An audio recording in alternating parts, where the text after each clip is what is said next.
ello semana epidemiológica tras semana epidemiológica, ¿no?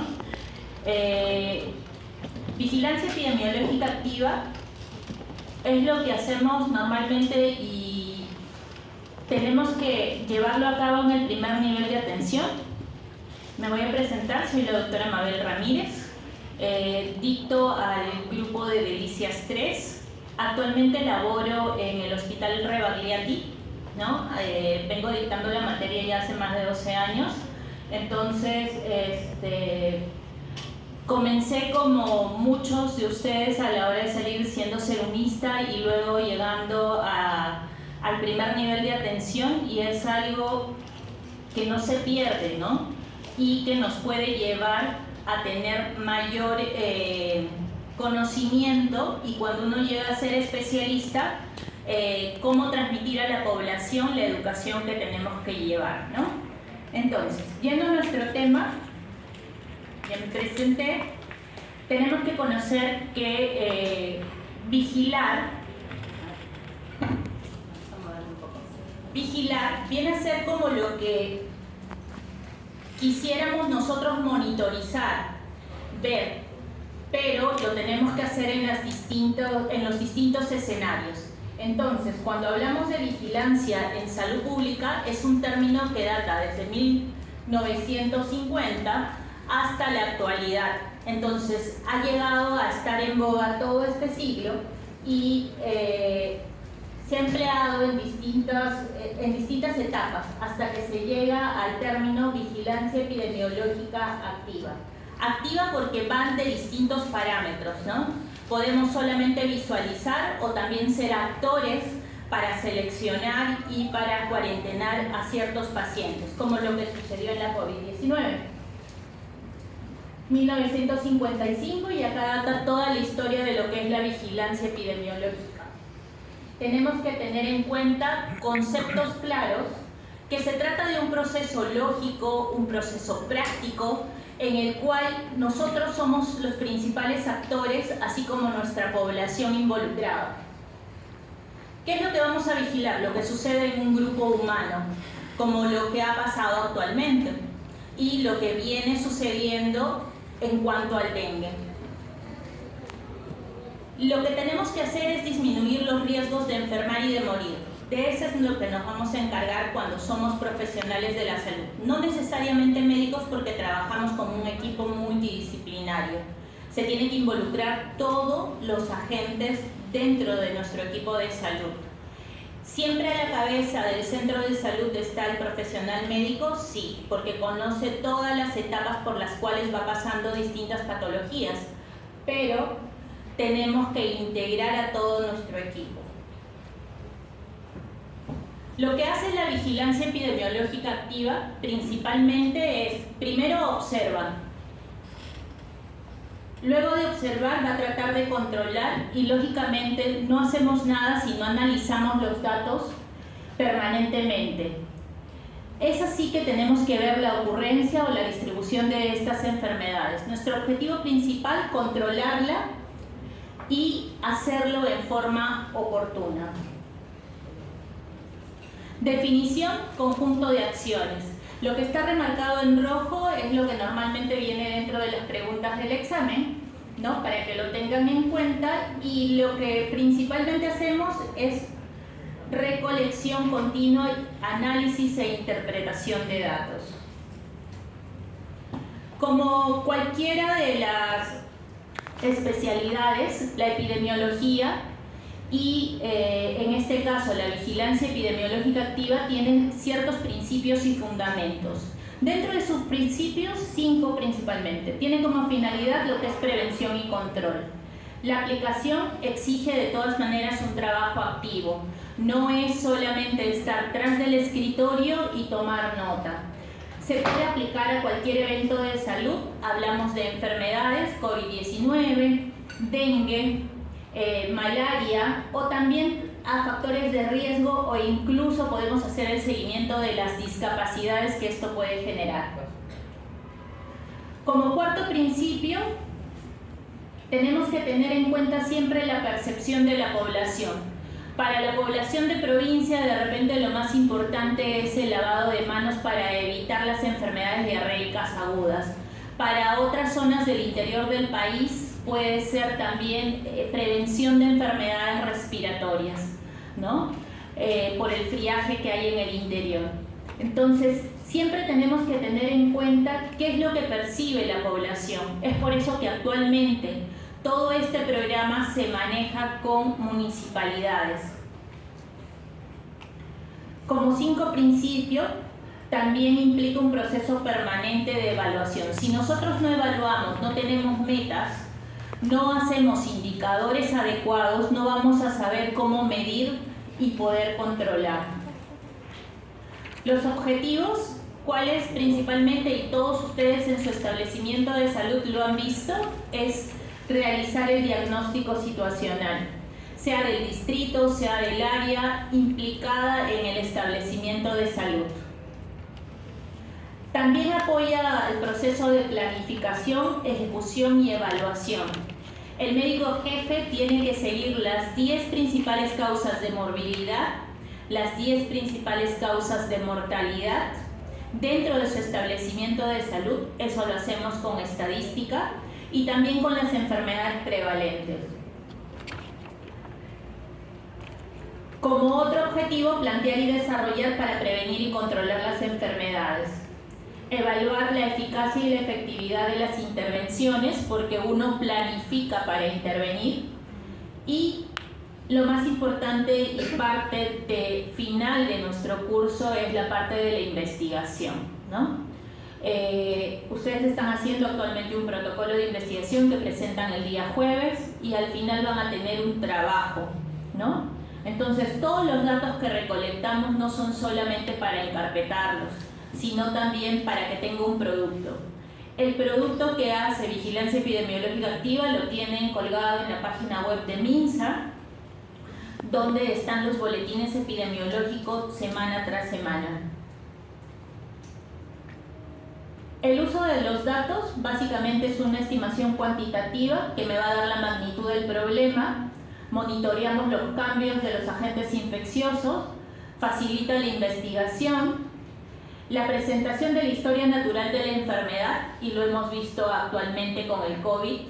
Al inicio nosotros pensábamos que solamente aislándonos teníamos que controlar la enfermedad, fue una de las medidas iniciales, pero al ver el curso natural de la enfermedad, supimos que necesitaba soporte básico para las formas graves y soportes moderados para las formas leves moderadas, ¿no? Que podían manejarse en casa.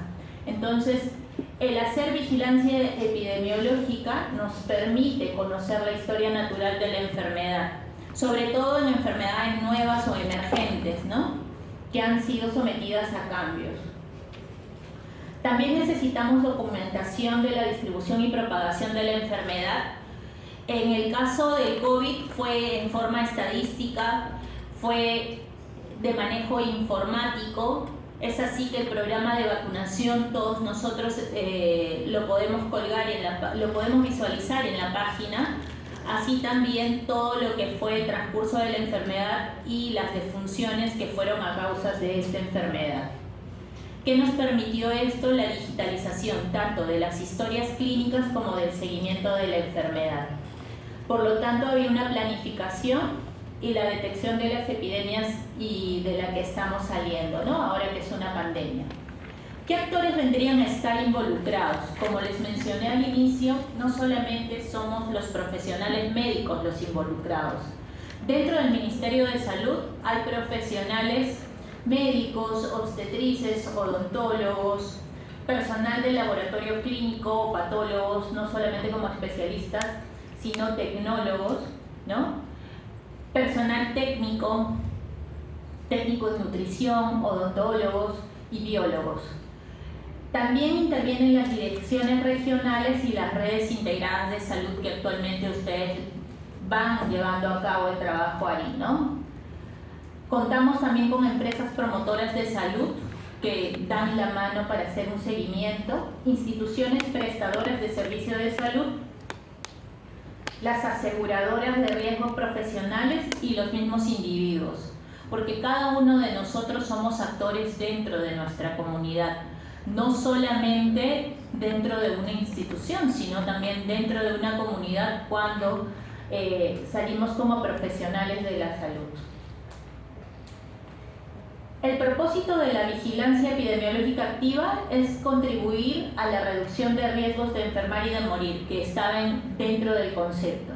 De esta forma vamos a mejorar la situación de salud en la población a través de una evaluación y un control permanente.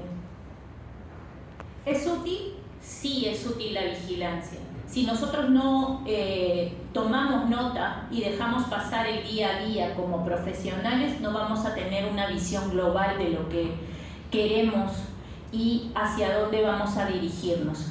Por eso, cada uno de los datos que nosotros tomamos son importantes para tomar las medidas necesarias dentro de una intervención. Entonces, nos permite una visión global, formular intervenciones. Normalmente hacemos el monitoreo semestre a semestre, ¿no?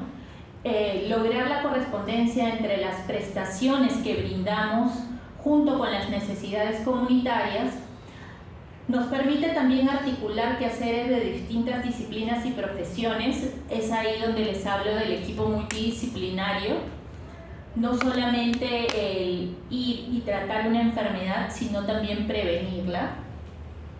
Integra organizaciones sociales y de gestión de servicios de salud. Lo que se busca hacia un futuro, y ustedes son parte de este futuro, es que todo salud esté integrado.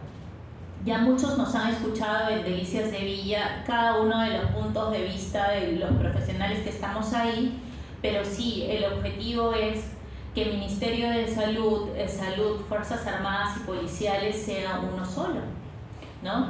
Y de esta forma podamos nosotros trabajar hacia la salud de toda nuestra población. Luego también nos permite detectar los factores específicos, así como su influencia, y definir las características de las intervenciones para los distintos problemas.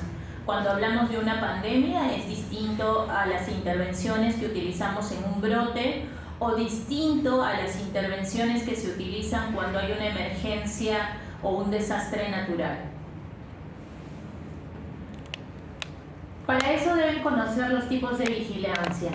Hablábamos de una vigilancia pasiva porque solamente es a través de un escritorio, donde podemos revisar registros. ¿Qué tipo de registros tenemos en el Ministerio?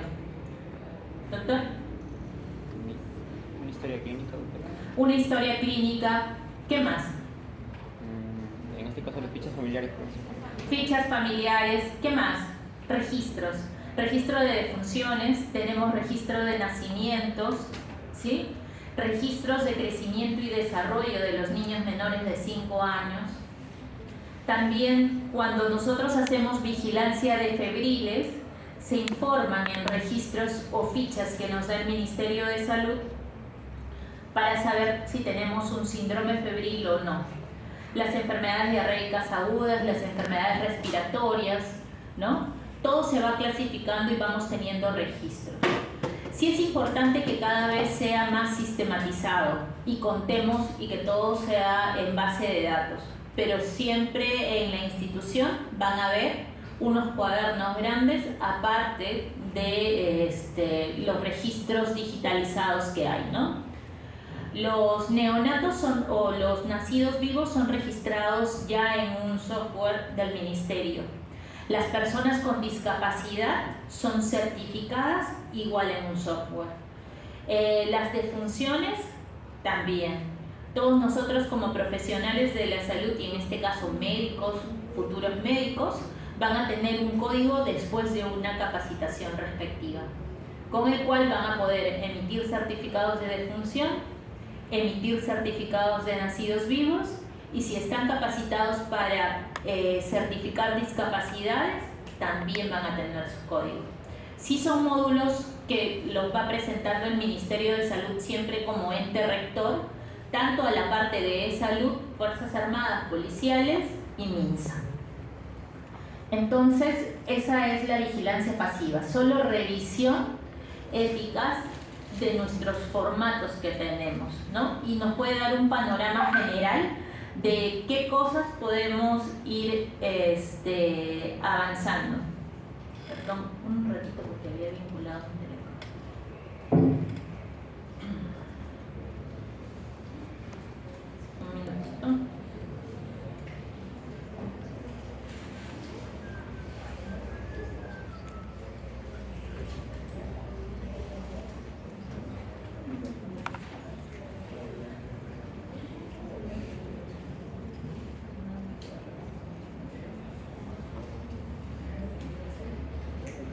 Listo. El otro tipo de vigilancia que tenemos ya es la vigilancia activa. Acá sí recogemos datos del terreno donde se produce. Ustedes recuerdan en pandemia, esto es más caro, se utiliza personal voluntario muchas veces o otras veces personal capacitado o agentes comunitarios. Podemos utilizar encuestas sistemáticas o especializadas y es la búsqueda activa de casos. Ustedes ya pasaron por el curso de epidemiología, no sé si lo hicieron en forma presencial o virtual, pero normalmente en ese curso acá en la universidad se hace una búsqueda activa de los huevos de dengue, ¿no? De los Aedes. Entonces se ve si hay restos de agua, se toman las muestras, ¿no?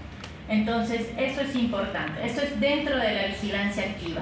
Normalmente son voluntarios que tienen que ser capacitados para el llenado de encuesta. Y en la especializada, sí ya tiene que ver con el análisis o las campañas donde hacemos detección con algún tipo de reactivo.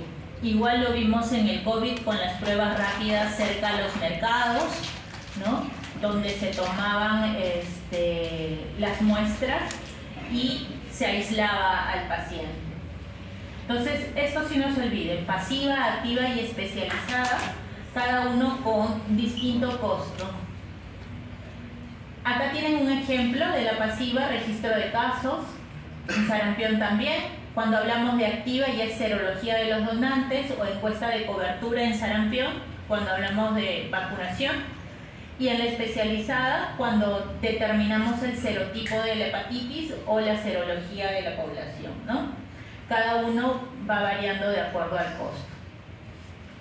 El sistema de vigilancia o información tiene que ser exacto, tiene que ser oportuno, tiene que ser íntegro. No puedo irme a llenar mi ficha familiar, y muchos de ustedes lo han hecho su visita domiciliaria, y si me olvidé de preguntar la edad del paciente o de la persona que me describió, llenarlo a como me parece, ¿no? Entonces, en esto sí tenemos que ser muy conscientes de que cada una de la información que nosotros vaciamos en registros tiene que ser íntegra, no puede ser inventada. Igual sucede con los trabajos de investigación, ¿no? Pero más cuando están atendiendo ustedes población en primer nivel, porque levantar esa información nos ayuda muchas veces a tomar decisiones. Tiene que estar válida, tiene que ser comparable, ¿no? No voy a llenar en algunas fichas meses y en otros edad nada más, ¿no? Y tiene que ser objetivo. Los mecanismos de obtención de información, ya dijimos, las notificaciones, registros, ¿no? De nacimientos, defunciones, vacunación, hospitalización, investigaciones epidemiológicas, encuestas y rumores. Esto que parece de encuestas y rumores muchas veces en el primer nivel ustedes no lo han visto actualmente, pero se trabaja mucho con agentes comunitarios, donde se les enseñan cómo detectar sintomáticos respiratorios, si algún vecino de la cuadra lo tiene o no. Los que están en Delicias han visto el mapa, ¿no? Donde está sectorizado, y antes se tenía un agente comunitario por manzana, de tal manera de que se podía tener más vigilado a la población. Ahora ha migrado un poco ello, y siempre los voluntarios eran los adultos mayores, ¿no? A raíz de la pandemia muchos de ellos ya no están, entonces se tienen que formar nuevos agentes comunitarios. Como en toda toma de datos, siempre vamos a tener limitantes en la vigilancia. Puede ser que no sean registros apropiados o que a la vez existan subregistros.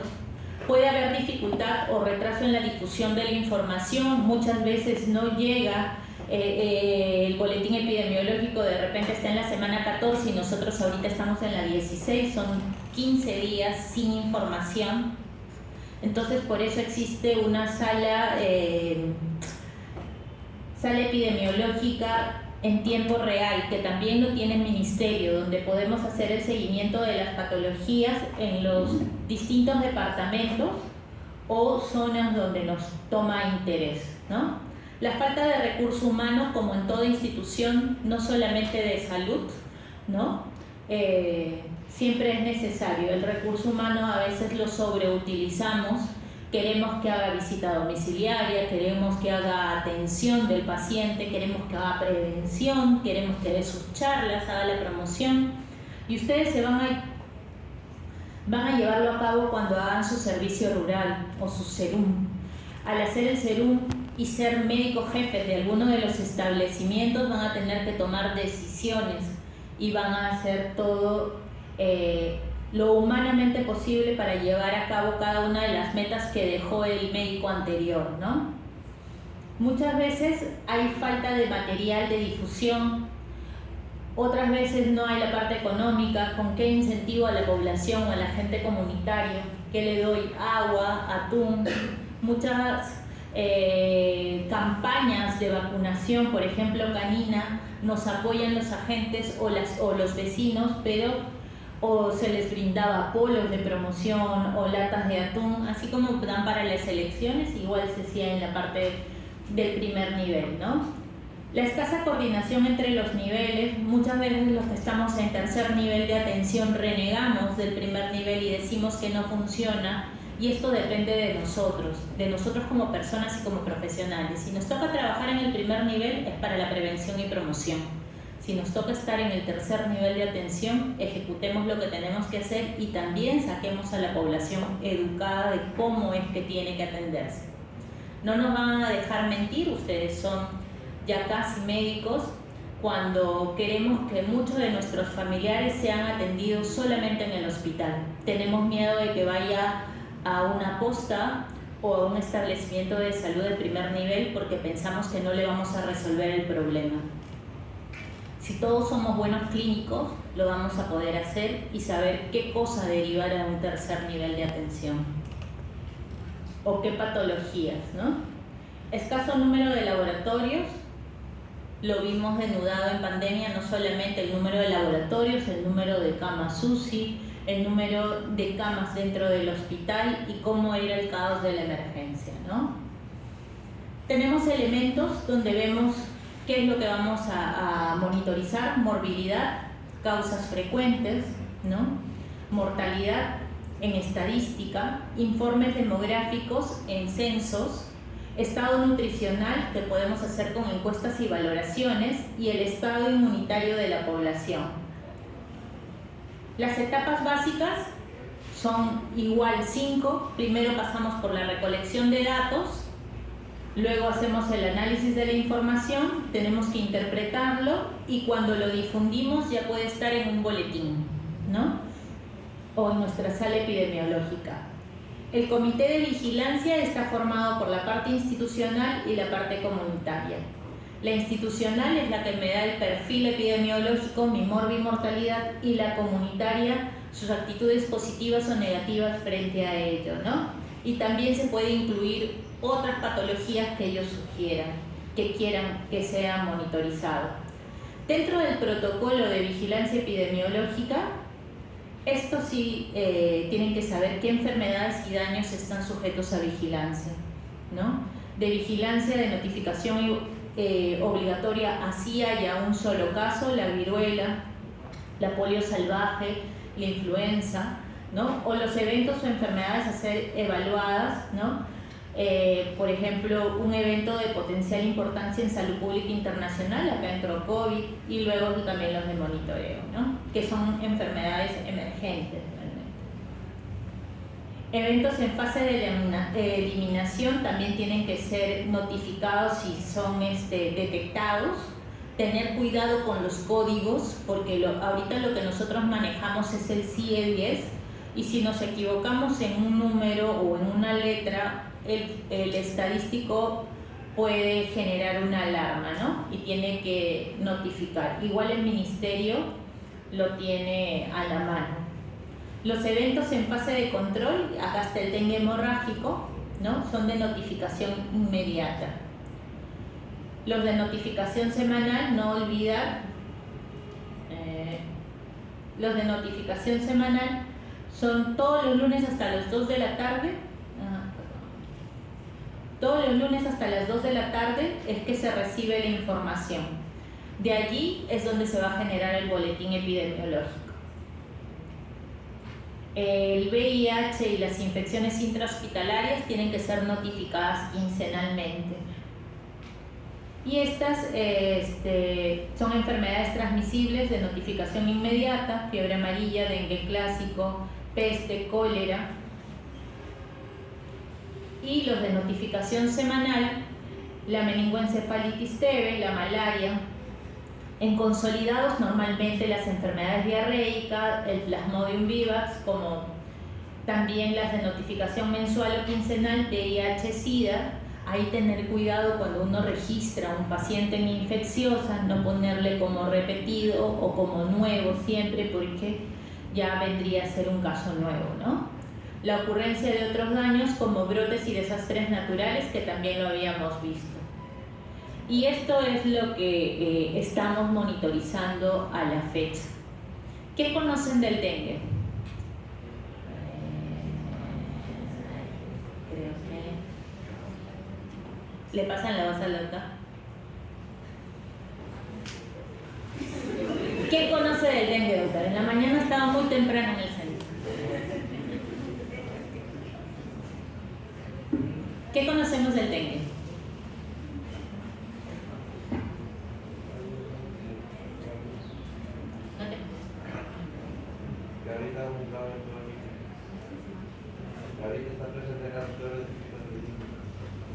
¿Está? En todos los distritos de Lima está. La distribución, ¿hacia dónde se ha ido? Polo norte y sur, ¿no? O sea, en Lima.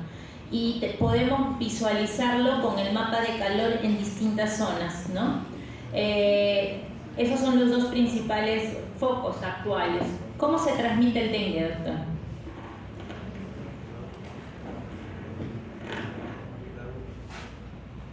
Fuerte. ¿Picadura de qué? De la Aedes aegypti. ¿Qué hace? ¿Transmite el virus o tiene que haber picado a una persona infectada? A ver, doctor. Usted. De rosado. Usted está atento.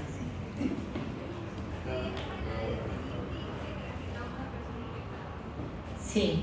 Entonces, normalmente se da así la propagación, ¿no? Estos son las infografías que está generando ahorita actualmente el Ministerio de Salud. El dengue mata al zancudo, sobre todo en quienes nuestros potenciales riesgos son las gestantes, los niños y los adultos mayores. Y aquellos que tienen enfermedad o comorbilidades, ¿no? Diabetes, hipertensión, cáncer, enfermedades cardíacas, enfermedades renales y enfermedades crónicas o enfermedades no transmisibles. Esto hay que tomar en cuenta porque muchos, después de la pandemia, han quedado con enfermedades no transmisibles, ¿no? Que son estas 6 de acá. Y a la vez a estas enfermedades se les suma que tienen alguna de estas condiciones, principalmente adultos mayores. Entonces es nuestro mayor riesgo. ¿Ya ha habido muertes por dengue? Sí, 79 muertes a nivel nacional. Entonces sí está generando alarma, porque siempre se compara con el año anterior o con el brote anterior, que fue el 2017. El 2017 hubo un brote grande de dengue y también ocasionó varias muertes. Entonces, lo que se recomienda principalmente es que organicemos a los vecinos para que no hayan estos recipientes de agua limpia. El Aedes no busca agua sucia ni agua guardada, es agua limpia, ¿sí? Entonces siempre la recomendación es que si yo guardo agua le tengo que colocar una tapa. Las larvas comienzan a crecer en el borde de los baldes, entonces cuando se hace el lavado se recomienda que sea con cepillo, ¿no? Y lo otro es colaborar con el personal de salud, porque toda la zona norte, que es la zona donde está el dengue también, y en Huánuco, es donde el personal de salud sale con chalecos y uniformes para realizar lo que es la fumigación o el echar una sustancia, que ahorita la vamos a ver, se me fue, para proteger el agua y no crezcan las larvas, ¿no? Entonces se trata de una enfermedad viral aguda, endemoepidémica, transmitida, ahí como dijo el doctor y la doctora, por la picadura del mosquito. El mosquito es la hembra del género Aedes, es el Aedes aegypti, y es una arbovirosis, la más importante a nivel mundial, y genera morbimortalidad de impacto económico. Impacto económico porque normalmente no solo se lleva a los adultos mayores, ¿no? Ahí está la forma de transmisión. La persona enferma es picada por esta hembra y esta Aedes pica a otra persona sana y va generando la enfermedad. ¿Cuáles son los principales síntomas del dengue? ¿Doctor? Fiebre, síndromes febriles, malestar general, mialgias, dolor retroorbitario, ¿no? Detrás de los ojos, ¿qué más? A veces náuseas y vómitos, a veces, o problemas también, más se cataloga como síndromes febriles, y también tener en cuenta el dengue hemorrágico, ¿no? Que puede ser una complicación. ¿Qué serotipos tenemos? Estos 4. Afecta a personas en todas las edades, como han visto, niños, gestantes, adultos, adolescentes, donde su principal síntoma, fiebre, náuseas, vómitos, hablan de un sarpullido o molestias y dolores detrás de los ojos, las mialgias que habían mencionado, y es más conocida como la fiebre rompehuesos, ¿no? Sin embargo, la forma más severa es cuando genera un shock o hay un daño grave de órganos que sí tiene que ser ventilado y tiene que ser monitorizado en cuidados intensivos. ¿Es importante conocer el serotipo? Sí, ¿no? Recordemos también que el dengue, por uno de los serotipos, me confiere una inmunidad o una protección, ¿no? Puede durar varios meses o parcialmente. En teoría, una persona podría padecer de dengue hasta 4 veces a lo largo de toda su vida, una por cada serotipo, ¿no? Cualquier serotipo puede producir las formas graves, sin embargo, la 2 y la 3 son las que ha generado mayor cantidad de fallecidos, ¿ya? La secuencia infectante, dengue tipo 1 seguido del 2, es más peligroso que el dengue tipo 4 seguido del 2. Ahora, depende mucho de los serotipos o a qué estoy expuesto, ¿no? Entonces, siempre se monitoriza si la persona viene de una zona endémica, pero actualmente ya está en todos los conos. Entonces, es normal que esta persona se traslade de repente del cono norte o del cono sur hacia un lugar, a Lima ciudad, ¿no? Entonces, puede llevar la enfermedad. Esto es importante que sepa. Cuando se determina un caso probable, es conocida, como les dije, como la fiebre rompehuesos. Se considera a toda persona con fiebre reciente hasta 7 días que estuvo dentro de los 14 días en una área de transmisión de dengue. O sea, puede haber. Y además presenta por lo menos 2 de los siguientes criterios. Si tiene cefalea, mialgia, artralgia, dolor retroocular o dolor lumbar, ya podemos catalogarlo como un caso probable de dengue. Entonces, el síndrome febril más el síndrome doloroso más el síndrome hemorrágico se ve normalmente en las zonas de transmisión de dengue. Hablamos de síndrome porque no todo se presenta igual. El síndrome febril, fiebre de inicio brusco, mayor o igual a 38 grados en axila, menor o igual a 7 días de evolución. ¿Sí? Eso sí ya tienen concepto por pediatría incluso.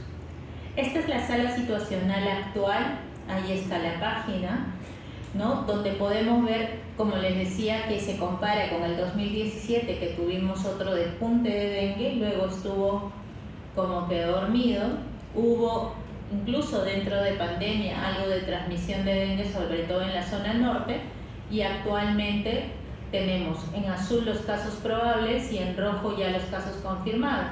Defunciones a la fecha, en el 2023, 79 casos. Estamos en la semana epidemiológica 18, el boletín está hasta la 16, pero ese es el monitoreo diario y semanal, ¿ya?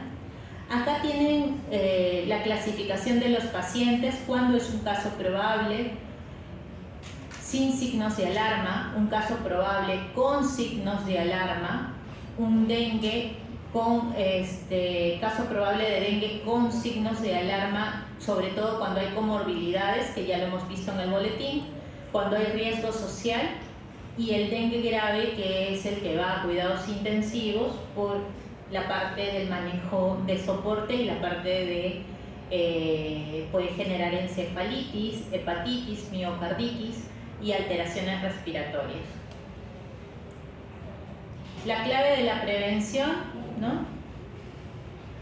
Es el 80% son asintomáticos o con síntomas inespecíficos, pero si lo pica y justo de ahí lo transmite a alguien que tiene una comorbilidad, sí, pues genera problemas. La clave en la prevención del dengue es el control de la población del vector. ¿Cuál es el vector? El zancudo. Entonces, nuestro objetivo, ya conociendo todo lo que es, cómo es la forma de que se transmite, es hacia el control del zancudo. ¿Todos lo podemos hacer? Sí, educando a la población. Sin zancudo no hay dengue. ¿Cómo conocemos a este zancudo? Son todos esos mosquitos negritos que dejamos cuando se acumula el agua. Tiene ciertas características, ¿ya? Es así, negro con rayas en el dorso y en las patas, ¿no? Muy pequeño, mide 5 milímetros. A veces no lo vemos tan específico, pero son esos mosquitos, ¿no? Poco ruido al volar, persiste en el ataque, pica y repica. No pica normalmente, es casi al terminar la tarde o en la mañana, ¿ya? Le gusta la luz, no es que pica de noche. Tiende a ser urbano, su radio de vuelo es corto, ¿no? Hasta 100 metros de su criadero siempre, entonces siempre lavar las jarras de agua, los baldes. Si tenemos acúmulo de agua limpia, irlas desechando y cambiando. Pica en parte diurna, preferentemente en la mañana muy temprano o al inicio de las horas de la tarde, excepcionalmente en la noche, pero en ambientes bien iluminados, ¿no? Es hematófago, el mosquito hembra se alimenta de la sangre humana, la isoleucina, para madurar a sus huevos, y ahí es donde contagia o contamina. Este es el ciclo biológico, ¿no? La fase aérea de 15 a 30 días, por eso es importante que ustedes sepan dónde desechar el líquido, ¿no? Muchos lo desechan en la tierra y tiran ahí el agua, ahí va a durar cierta cantidad de días. La fase acuática en el agua son 9 a 15 días, de 2 a 3 días la fase de huevo, la larva de 5 a 10 días y la pupa 2 días, ¿no? Que es esta de acá. Siempre entonces poner los larvicidas, que es lo que se ataca principalmente en los depósitos de agua. Lo otro es la vigilancia o control vectorial de cada uno de los escenarios. Cuando estamos en un escenario 1, quiere decir que no hay vector y no hay casos de dengue. Pero existe un riesgo de introducción del vector. En el escenario 2 ya contamos con la presencia de la Aedes, pero no hay casos de dengue autóctono. Y en el escenario 3, que es el que estamos actualmente, en la zona de conos, vemos con vector y con casos de dengue, ¿no?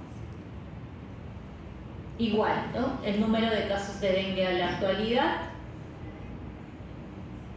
las formas clínicas, que es lo que hemos clasificado, el dengue sin signos de alarma, con signos de alarma y el dengue grave.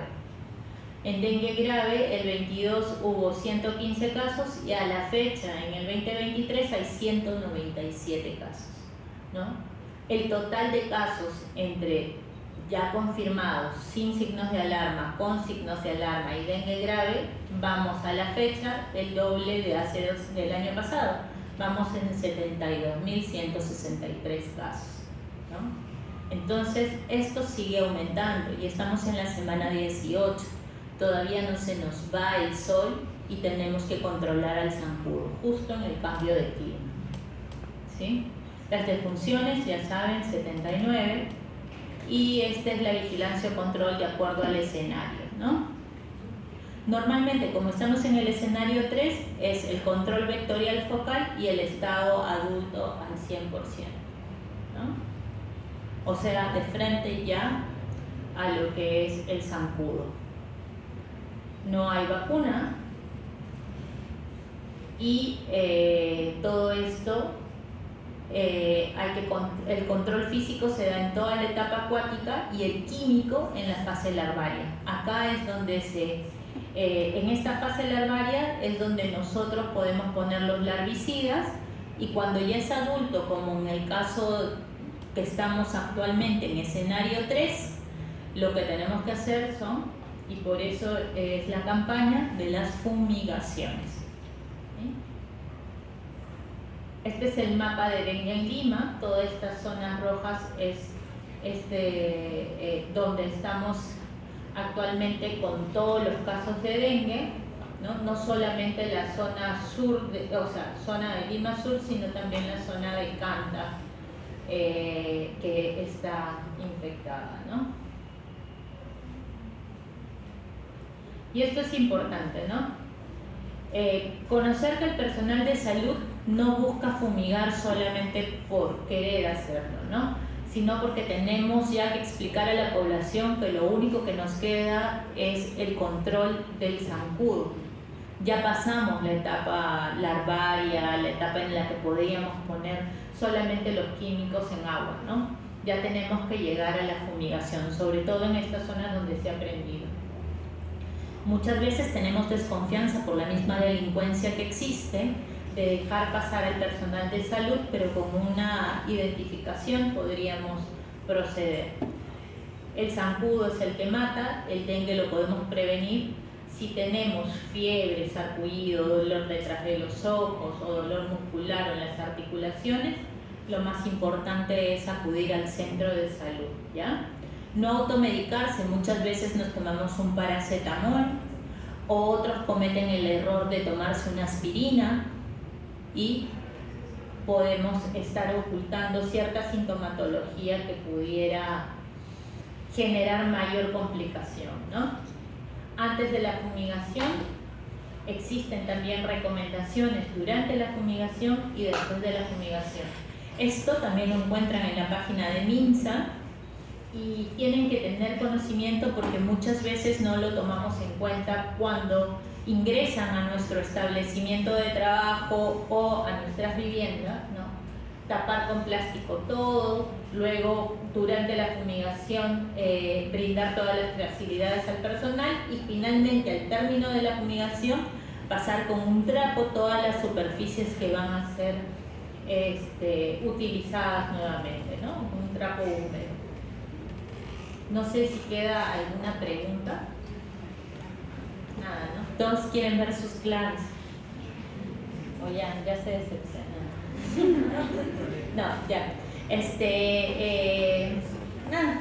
No sé si les queda alguna pregunta respecto a vigilancia epidemiológica. Sus listas, por favor, no se muevan porque me han encargado de esto. ¿Lista? A y B. ¿Qué?